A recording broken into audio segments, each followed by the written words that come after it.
Good evening. My name is Carol Clyde Gallagher, and I am an associate professor of organizational leadership here at Cottey. And I did not get the clicker. Oops.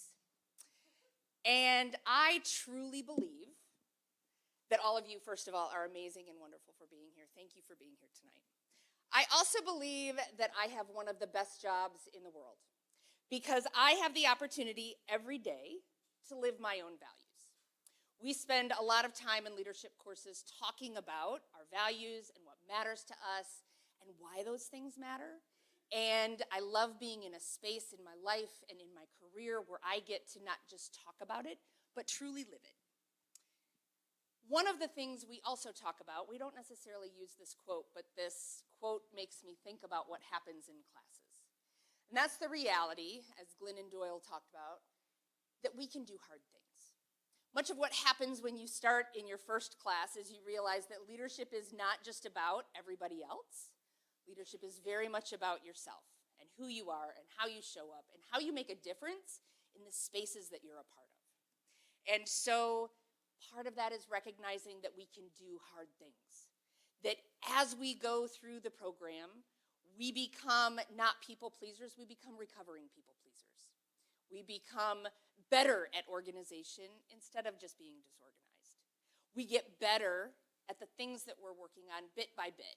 And at the end of each semester, if you're just a little bit better, then at the end of 4 years or 3 years or however long you deal with me, you are probably going to be a lot better than what you might have thought in the first place. What you may not know if you haven't taken a class is that leadership, like I said, is not just about everybody else. It starts with ourselves, who we are, how we show up, and then we take that self piece and we start applying it to other people. And how do we interact with and make a difference with and support and engage the people around us? And then we have to put it into context because leadership in a medical field might look very different than leadership in education, which might look very different than leadership in a business context or in a public context in government, right? Leadership looks different in many ways in different places. And there's also a lot of things that are very similar. One of the things last year, one of our graduates said that really the tagline for the program should be that leadership is all about the stories we tell ourselves. And this seems to be a phrase that we hear a lot in classes. What are the stories we tell ourselves? Are we telling ourselves that we can't hit that ball, or that we can't get a home run, or we can't block out, or we can't memorize all those lines for the play, or we can't stand up for ourselves in a workplace setting? Women by mid-career have typically lost $400,000 of salary because we don't negotiate, because we don't speak up, because we don't lean in to the opportunities around us. And so I like to believe that one of the things we do here at Cottey is help students figure out how to lean in, how to sit up, how to raise their voice, even if it's not comfortable, even if it's challenging and it's difficult and it's hard, because we can do hard things. So as we think about the stories we tell ourselves, I want you to think about what are the stories you're telling yourself. Are they stories that are helping you get to the place you want to be, or are they stories that are maybe keeping you in the place you're at? I spent time this semester really thinking about where am I going? Where do I want my life to be in the long run? And sometimes I was not telling myself the stories I needed to hear. And the best part is I have people in my life who challenged those stories, who pushed back on me, who gave me belief, who gave me courage. We do a leadership development plan every semester, and I do it right along with my students. And this semester, one of the things I've been working on is overcoming fear, trying to tackle tough things, because I can do hard things too.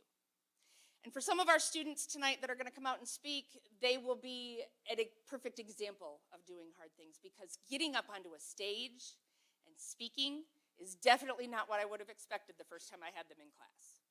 But after all of the classes, they have definitely made some incredible progress. So as you're listening tonight, think about the stories you're telling yourself. Think about the lessons that our speakers are asking you to think about. We're going to hear about what we call the inner critic. You'll hear a little bit more about that. You'll hear a little bit about the neutral zone or how we deal with the unknown when change happens, and trust me, it happens all the time. We'll talk a little bit about perception and how it really makes a difference in the way we approach and the way we interface with the world around us. And finally, and I do want to add this as just kind of an awareness piece, our last speaker is going to talk about the power of grief in transformational leadership. It will, as you can imagine, address some somewhat sensitive issues, but I think she's done a good job of doing it with a lot of sensitivity and grace. So with that, I thank you again for being here, and I'm excited to turn it over to our next speaker.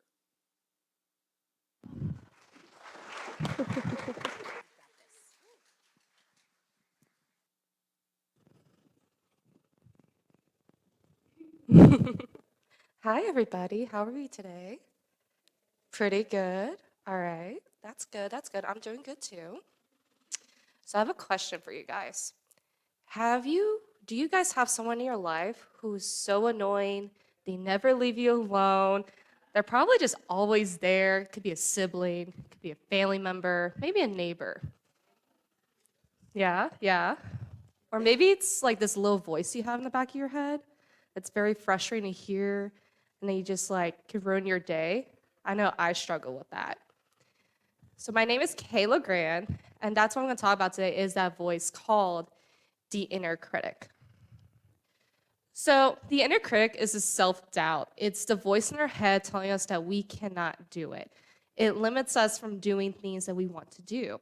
In the book by Tara Moore called Playing Big, Practical Wisdom for Women Who Want to Speak Up, Create, and Lead, she has a list of ways where this inner critic shows. It could be harsh, mean comments you tell yourself, or you just play it big saying you're not good enough.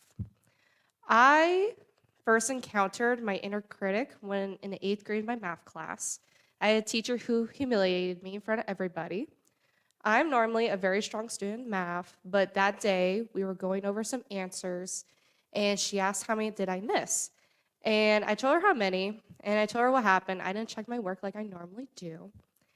And she was over here saying, like, this is why you need tutoring, this is why you need to get better, in front of the whole class. So everybody's staring at me, everybody's making these looks, and I felt so humiliated that I really started doubting my abilities in math. And that started going on in other academic areas, and that carried on to high school and even college. And it was so bad that during my junior year of high school, I had to start doing therapy because it got too much. And I did learn some things on how to handle it, but I didn't know how to face this inner critic. And that's one of the things I'm going to talk about today, my journey of discovering that during my second year of college in a leadership class and why it's so important to face it. So before I talk about the facing the inner critic, I need to talk about the impacts of it. So up here, I have 3 impacts listed. There are other ways, but I find that to be the most common for women, and they are risk-taking, speaking up, and a negative view of self. Risk-taking is about taking the chance on something to see if you succeed or fail. A lot of times, us women, we don't do that because we have a fear of rejection. We have that fear of failure. Risk-taking helps build us to be resilient and confident. It doesn't have to be big, like buying a house, or in my case, a really big speeding ticket. Or it could be small, like changing up your routine a little, or in my case, getting bangs that I do not have anymore. That was a phase, and that will remain a phase. Speaking up is the next impact. We tend to stay quiet. So this happened to me a lot in high school. There'd be group projects or class discussions, and I made sure I was the last person to speak. I didn't want anyone hearing what I have to say. I just want to get out of there and move on. And this is around the time when everyone's packing up because you had 5 minutes to get to the next class. And even though it hurt not being heard, I was okay with that. And the last impact is negative view of self. You start putting yourself down. You don't see how you could do what you can do. You're like, I can't do it. It's not worth it. I'm not worthy enough. That's probably a phrase I had said to myself a lot, is I'm not worthy enough doing good. And this needed to change. I'm an education major. I'm going to field to teach math. And I have a big influence in the classroom where I had to make sure that I am showing that I am confident in what I do. And if I'm over here showing that I have this inner critic taking control, that could show in my students. And I was like, this cannot be happening. I need change. So when I started taking leadership classes during my second year of college, I did what we did in class, the leadership development plan called the LDP. Now, the LDP, you choose two things to work on. I chose limiting self-doubt and building self-esteem. And during this time, I was doing lots of research on how to do it. And I found a method that I found that's very impactful and that I still use to this day. And it's pretty simple, involves 3 steps, which, if you know me, I like keep things simple. Simplicity is key. The first step is pinpoint the inner critic. You need to know where this inner critic is. For me, it was constantly hearing words of, you're not worthy, you're not capable, why keep trying? So I need to recognize where that was coming from and what that's doing to myself. I wasn't feeling confident.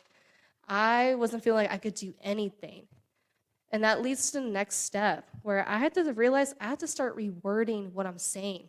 Instead of saying, you're not worthy, I started saying, I am worthy. From saying, you can't do it, to I am fully capable of doing my best to be successful. And that can be very hard because you're building this habit.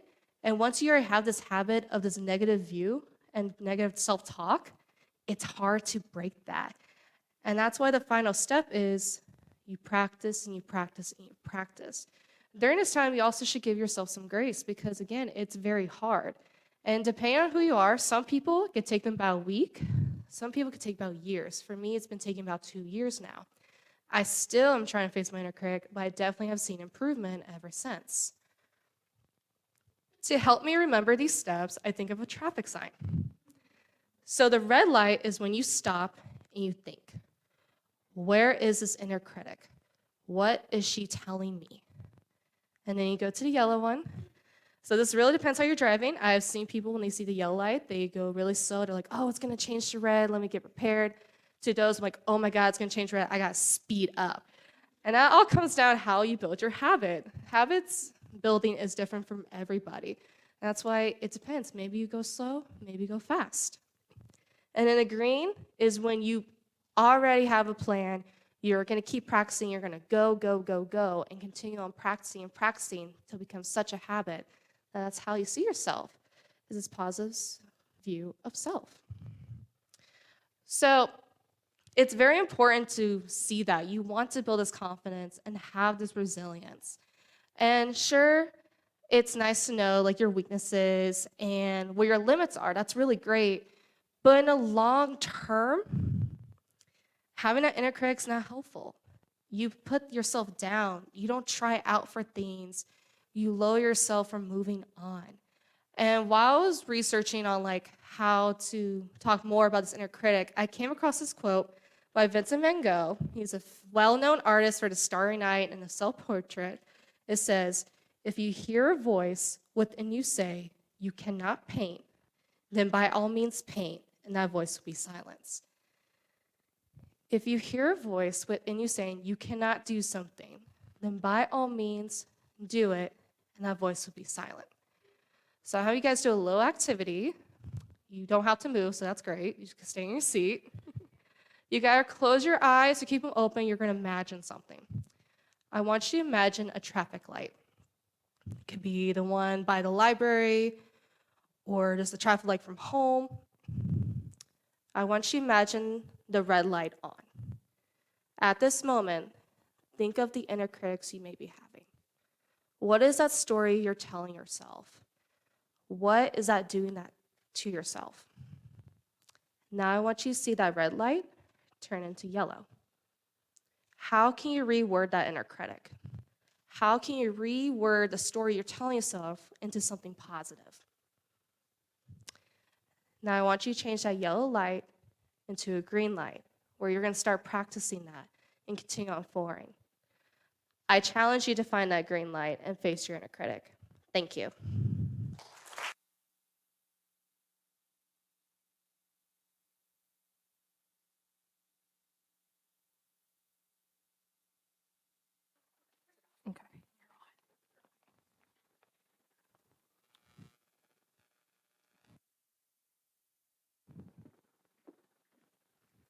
Hi, guys.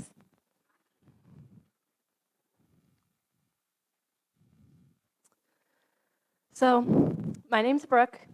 I am a senior at Cottey. I'm a member of the softball team, and I'll be graduating this spring with degrees in organizational leadership and business management. And tonight, I'm coming out here to share with you guys something about myself. I hate the unknown. Like, I hate it. I like to be able to plan. I want to know all the details. And when I can't plan, that stresses me out. And I'm still very much this way. I always frame this as I had a fear of the unknown. But through taking leadership classes, I learned that we have a term for this. It's called the neutral zone. So in Transitions by William Bridges, which is the book I'll be referencing tonight, we talk about managing transitions or the changes that we face in life. So we think of it as a story. We have our endings and we have our new beginnings, but in between is where we're faced with our neutral zone. This is where the changes take place. This is where our transitions and growth will happen. So in the process of endings, this is where we reach the end of our chapter. Often we feel as if we're losing something. This can be the loss of our routine. This can be the loss of our sense of normal. It can be that our perception doesn't match reality anymore. Factors such as death, divorce, moving, graduation, and illness, these are all things that can push us into the neutral zone. And a lot of times we want to move through our endings really fast. But this leaves us very little time to process what's actually happening. It's uncomfortable, so we want to just rip that Band-Aid off. We want to get through it. And according to William Bridges, we often view our endings as something that's final. We see it as it is set in stone and it is the be-all, end-all. And it's uncomfortable, so we're not going to dwell on it. But this creates a conflict. This means that we are taking our endings way too seriously, but at the same time, we don't take it very seriously at all. So according to Abigail Jean Winter, in her thesis, The Human Cost of Change, we call this change resistance, where we choose to push back or fight against the force that is leading our change. We do this by taking both action and choosing inaction. So, who in here has ever thought, if I just ignore this, it's going to go away? Yep. It's uncomfortable, so we choose and we look for ways to avoid it. So, to successfully navigate change, we have to face our endings. And we have to find a way to take that step and move into the neutral zone. Because we can't grow and we can't successfully transition if we're still holding on to the past. In Your Leadership Edge by Amanda Sebula and Ed O'Malley, we talk about speaking to loss. We have to speak to the loss that we're experiencing in order to move forward. We have to acknowledge that loss to move forward. And we have to understand that it's okay to grieve going through the transition. And it's okay to be afraid if you don't know what's laying out before you. So now let's talk about the neutral zone. This is the state of change. The neutral zone is our unknown. So we can think of it in two ways. The first way, we're standing at the edge of the cliff and we're looking out over a vast nothingness. It's pretty scary. This helps illustrate why so many people are afraid of change.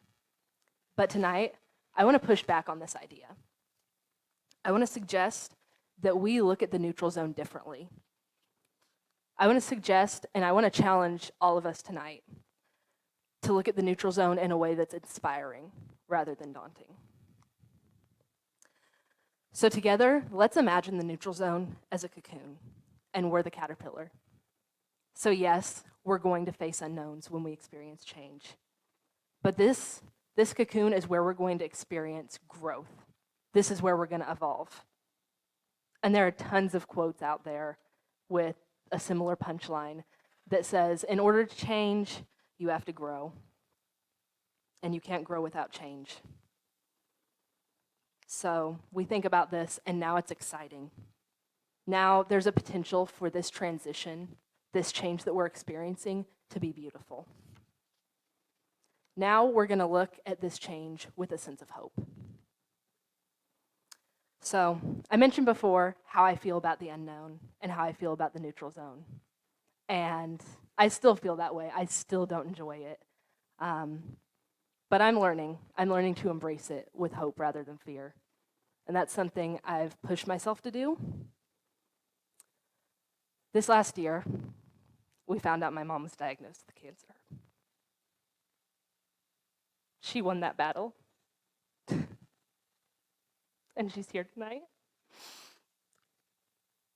But this last year, as a family, we faced so many transitions. And I want to stand up here and tell you that it's okay. It's okay to be in that neutral zone.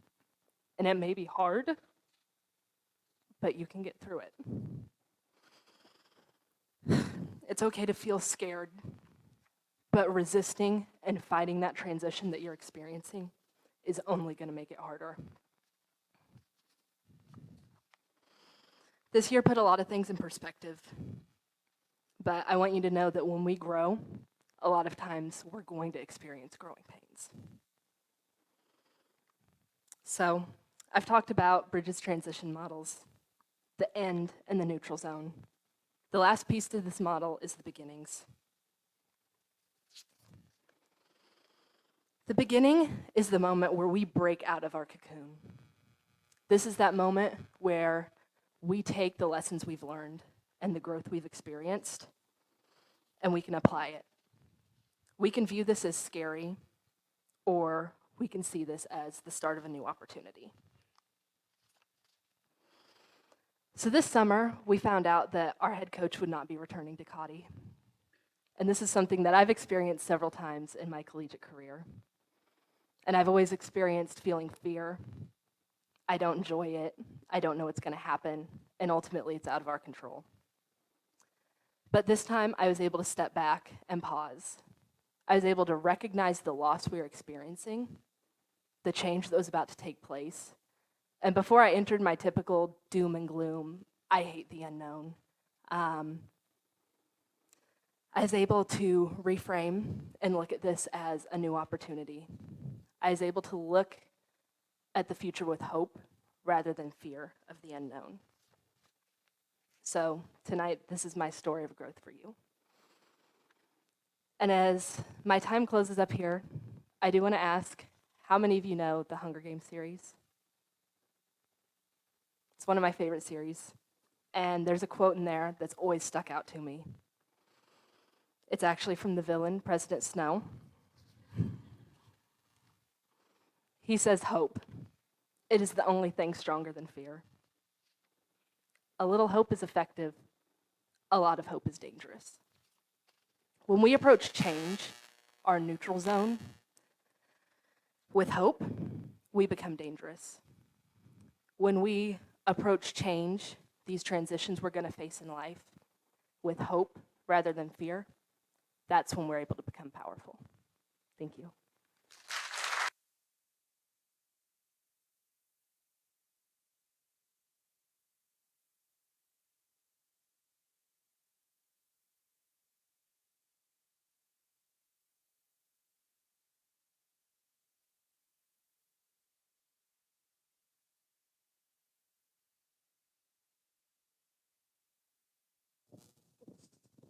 Hey guys. Okay. All right. I am originally from Brazil. I am a senior at Cottey College with a major in psychology and a minor in organizational leadership. And I'm also a part of the basketball team. And today I'll be telling you why perception is key. A few years ago, I heard a story about a woman that walks every day to her kitchen and looks through the kitchen window and sees her neighbor hanging up the clothes in the clothing line. And for today, I'll call her Lucy. So Lucy walks every day to the kitchen, looks through the window, sees her neighbor hanging up the clothes and say, why won't he just hang the clothes after he washed them, Why would he just hang the clothes dirty in the line? A few weeks later, Lucy comes into the kitchen one more time. She looks through the window, and she says, oh, wow, he finally cleaned the clothes before he put in the washing, hanging in the line. At the same time, Lucy's husband comes into the kitchen and says, hey, honey, I decided to wake up earlier today and clean the kitchen window from the outside. Well, the problem was never the clothes. They were always clean. The problem was Lucy's perspective. And this story makes me think of this image. So many of you may have seen this picture before. It actually went viral on social media last year. If not, this is actually an image that was drawn by a Brazilian artist, Janildo Honchi. And as you can see, there's two people on different sides of the bus. The one on the left-hand side clearly looks sad. The other one looks happy, and he's just staring at the sunset and seeing the beautiful things in the world. And the sentence in the middle says, translated from Portuguese, choose the happy side of life. So, after hearing the story and seeing this picture, you may imagine that I'm trying to convince you of how important it is for us to focus on the positive things in life. How many of you here have heard about self-fulfilling prophecy? I definitely have. You may have heard the words have power, choose them wisely, or if you think good thoughts, good things will come your way. But what many people think is that we just are magically manifesting things to happen, like we're Harry Potter out here trying to do magic. Well, psychology says it differently. Dr. Melanie Albers, an expert in social psychology, she says that the expectations we have will most likely influence our behavior. So, now I'm going to give you two scenarios. The first one, a freshman comes into Cottey, and she's just wanting to take a leadership class, organizational leadership class. And she go and ask one of their suite mates, how was the class? Like, what should I expect? Their suite mate tells them that the class is just too hard, and there's just too much homework to do. So the student wakes up every day, goes to class thinking, oh, this class is just going to be so hard. I'm going to get bad grades. There's just too much homework to do. A few weeks later, they're actually getting bad grades in the class. Now, in the second scenario, another freshman comes into Cottey and is just so excited to take that Foundations of Leadership class. They're willing to do all the homework and all the readings and do all the group discussions. And then they believe they're going to get good grades in the future.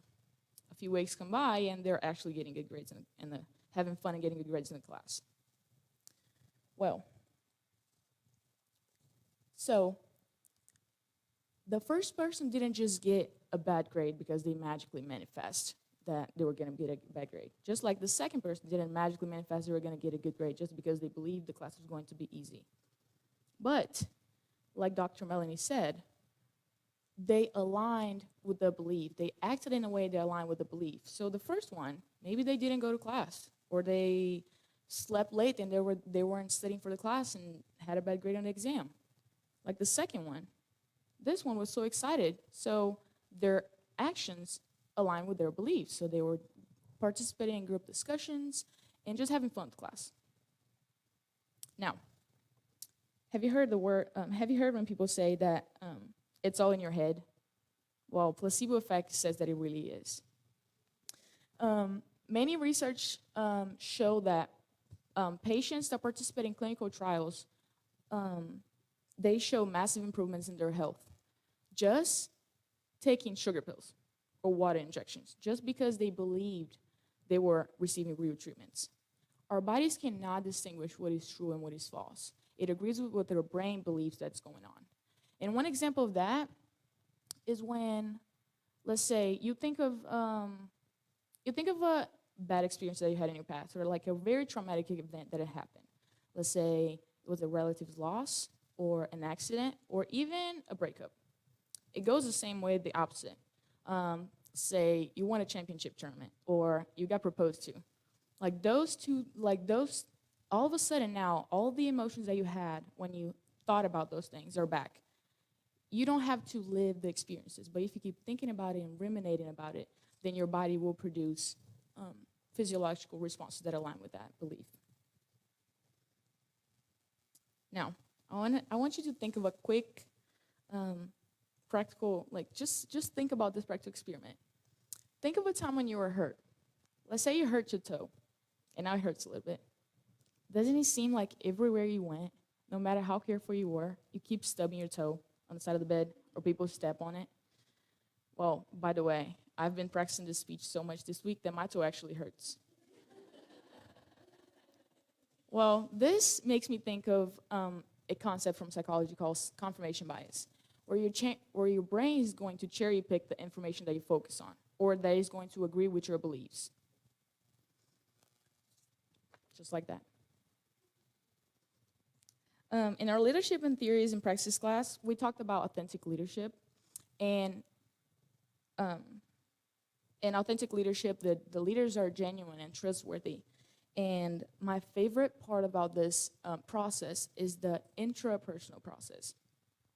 So the intrapersonal process is the internal process, where the leaders focus on their self-concept and the things they have around them. So they attach meaning to those experiences around them. So let's say, the way I view myself and the way I view the things around me is going to influence the way I act towards the ones around me and the group that I'm a part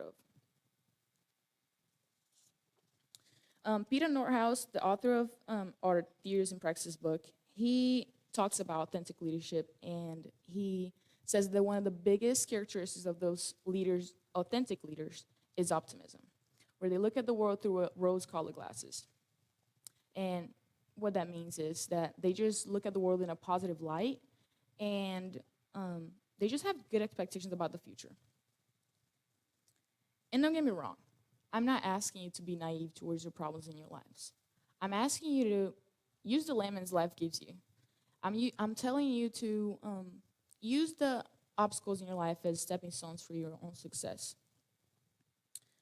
The author of the cartoon that I showed you, he actually said that the reason he made this, he drawn this image, was because he was tired of every day going home, and he would choose to sit on the left side of the bus, and he would choose to look at the city dump. So he told himself that it didn't have to put himself through that suffering. He didn't have to put himself through ugly things in life. So he chose to sit on the right side of the bus and look at the sunset. So yes, I do believe you should focus on the positive aspects of life. Not because life is all unicorns and butterflies, but because I know that each one of you deserves to have a great life, and that each one of you deserves to experience and accomplish all your biggest goals.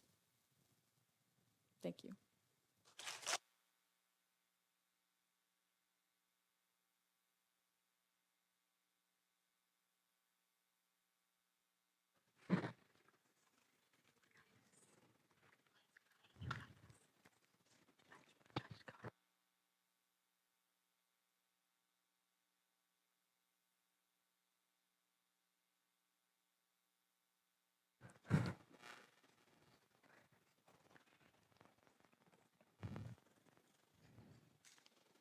May 16th, 2007.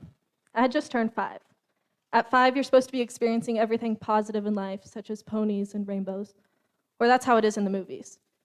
At the age of 5, I was already a lot different than those around me. See, my parents had officially gotten divorced, and at 5, you don't really know what this means, or why you're suddenly not seeing your parents together, and you begin to wonder if you ever will. At 5, my grandparents suddenly became parent figures to me and my little sister, as my dad was often working to make extra money, and my mom was nowhere to be found. At the age of 10, I started writing letters. Not those cute little love letters that you write to your elementary crush and then hide under your bed, but letters that would be mailed to my mom in a women's state prison. See, at the age of 5, I didn't know that I would learn to handle loss so young. I didn't know that my grandmother, aunts, and girl cousins would begin to fill a mother role. I didn't know that I'd be overjoyed about being invited to a mother-daughter Valentine party and taking my aunt instead of my mom. I didn't know that I would have to help raise my little sister and learn how to do her hair for dances. I didn't know that there would be a point in my life where I do not long for the presence of my mother. I do know that over time I was able to become confident with the family and friends that I do have.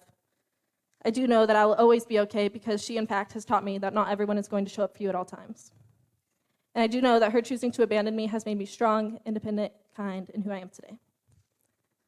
Today, I am Madison Hyder, a senior at Cottey College who is determined to become a first-generation college student, earning a double major in business administration and organizational leadership. One who is constantly filling free time with activities such as playing softball, being the vice president of the Red Cross, as well as a stat keeper / part-time announcer and DJ at athletic games. I'm a girl who loves to treat people with kindness, a girl who loves to line dance, and a girl who is inspired by change so that life can be lived to the fullest. And most importantly, I'm a girl that has learned that grief and loss are a part of life, but those who we lose are not a memory, but a part of our story. See, Anne Frank, a young Jewish woman whose diaries became classic literature, once said, "I don't think of all the misery, but all the beauty that remains." As you go through life, do not dwell on the past experiences that you have endured. Instead, look for the happiness in the future endeavors that you have yet to explore. You may be thinking, grief only has to do with death, but that in fact is not the case. Grief involves coping with any loss that one is faced with, such as death, divorce, loss of a job, house, a normal schedule, or other major events. Many individuals often find themselves with the involvement of the Kubler-Ross model, created by a Swiss psychiatrist, Elizabeth Kubler-Ross. Though each individual is different with their coping, many often find themselves facing one or more of these 5 stages. Stage 1, denial. No, not the river in Egypt, but the difficulty that one faces as they learn that the loss is real and not just a dream. Stage 2, anger. As the loss could not be saved, many often find themselves taking this anger out on themselves, coworkers, or no one in particular. Stage 3, bargaining. During this stage, many individuals often find themselves reaching an agreement when it comes to the loss. Stage 4, depression. This includes complex emotions or emotional detachment from things that often bring you joy. The last stage is acceptance. Eventually, most people learn to accept reality even when the pain is very much still present. So by a show of hands, how many of you have experienced loss within the last year? In the past 2 years? Between 22 and 30% of college undergraduates are in their first 12 months of the grieving process. Between 25 and 48% have lost a loved one within the past 2 years. And 28.8% have described their most recent major loss as the death of a loved one or a sudden death. See, grief is an inevitable experience, forcing many individuals to question what they're truly feeling. Researchers have suggested that grieving students would often benefit from counseling offered by their schools. Thankfully for you, Cottey is able to offer you those services at the Wellness Center. Yet there's still a stigma that if you are to receive help, you may be deemed weaker, but that is not the case. As college students, you are often already experiencing high levels of anxiety, depression, or other psychological factors without the addition of a loss. As you learn to navigate your daily life, find a simple way to bring joy to yourself. Or if you notice someone else struggling, find a way to bring joy to them, whether it's sharing a smile, extending a hand, or a concern to a professional. Now, you may be wondering how transformational leadership comes into play. Well, according to Peter Northouse, the author of Leadership Theories and Practices, transformational leadership is a process that allows individuals to change.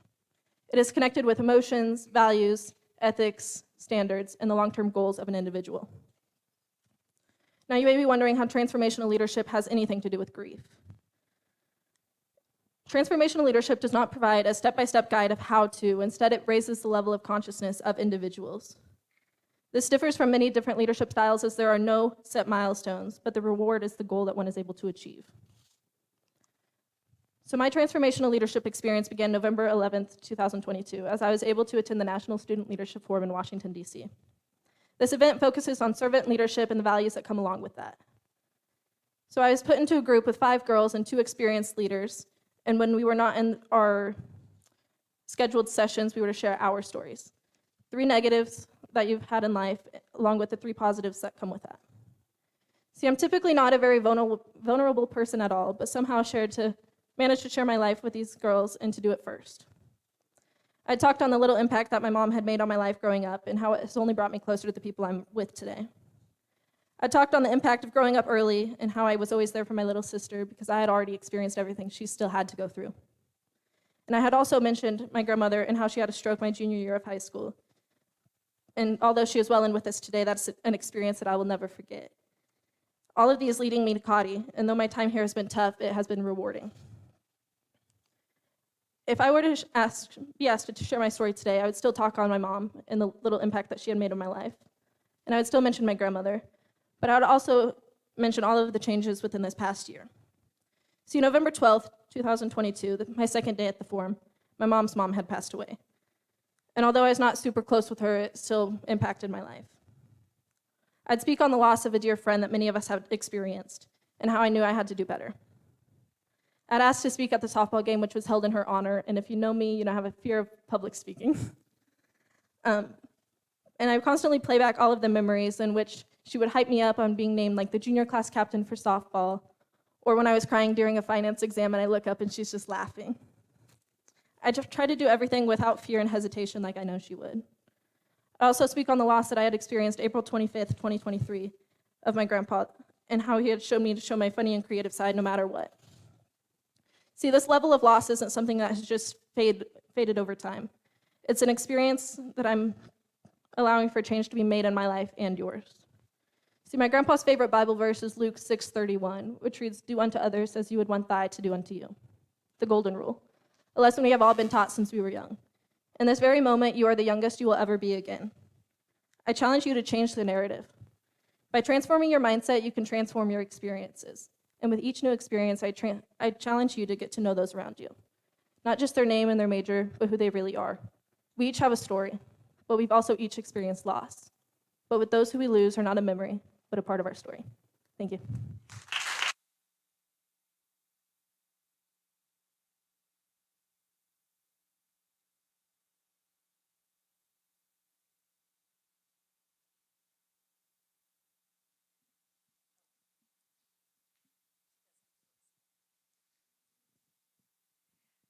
At the beginning of the night, I talked about the idea of the stories we tell ourselves.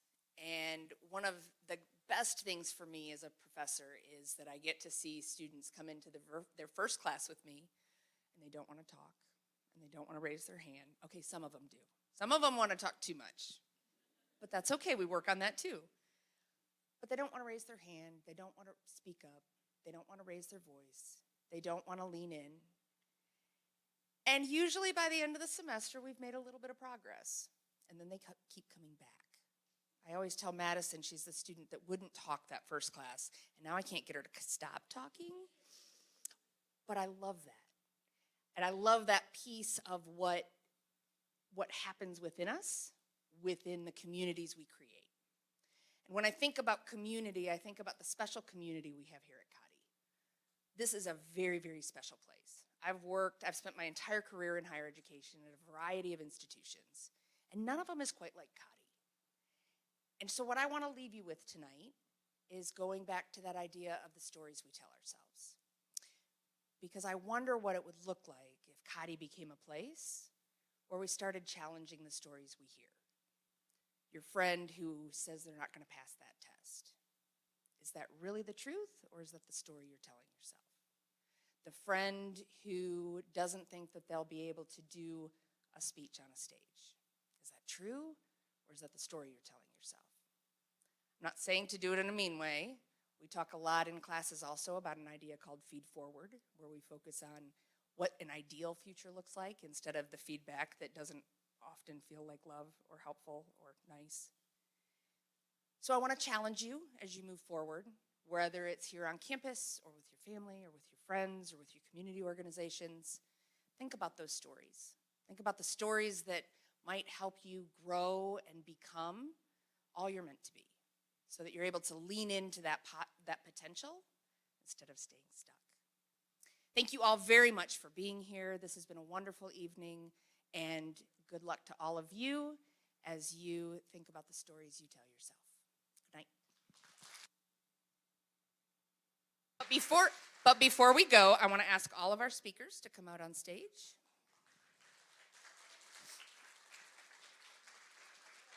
And we have I also want to thank students in my Leadership Theories and Practices class who, as a class project, they have helped us make tonight a reality. And we have a small gift for all the students. So please take